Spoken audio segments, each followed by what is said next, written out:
Good morning, everyone. Good morning, good morning. So just checking back in with you for your daily message on emotional intelligence.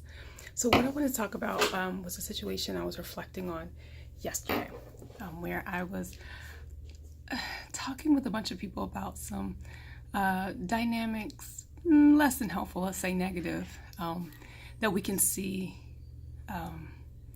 people in authority putting into place. Okay. Some of the games that are played, some of the dynamics, and there's this, this overall frustration, like, hey, this isn't right. This isn't how it should be. And there are better ways for this to be. And what came to mind was, so what then is there to be done about it?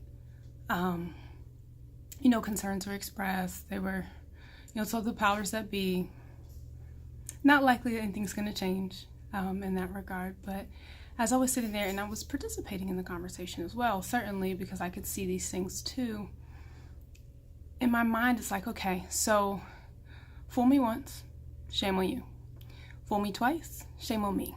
Okay, so when someone shows you who they are, believe them. And with that, it's worth figuring out what are you going to do next, because you can stay in that place. You can stay in that place where you're frustrated, maybe complaining, and maybe, as far as everyone else can see, righteously so. It's not an appropriate situation, but this is back to the empowerment of emotional intelligence. Like, what decisions do we want to make?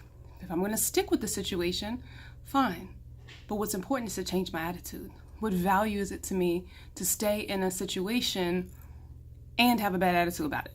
So a lot of negative energy in a tough situation, which then ultimately is probably going to lead to a lot of blaming. There's a lot of negative things, and that's going to have additional consequences on top of the other foolishness that's happening.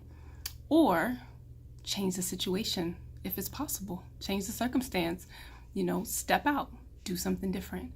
And so I just wanted to come and bring that to you because I think that happens a lot more often than we're willing to sit down and realize. So whenever there's a situation that you find yourself frustrated with or complaining about, really look at it. What is there for you to learn in this situation? And if it really is that problematic, can you change the circumstance? Are you willing to? Is this the time to? And if that's a no, then change your attitude. Don't add suffering to a tough situation by being in a bad space about it. Figure out what you can be grateful for. Figure out what's beautiful. Figure out what's there to love. And even if it comes all the way down to, I made a commitment, and I'm going to honor my commitment because that's who I am. And that's got to feel a lot better than anything else, So hopefully this was helpful and gave you some insight for your day. I will see you soon. Take care. Again, this is Alana from Naturalana Says.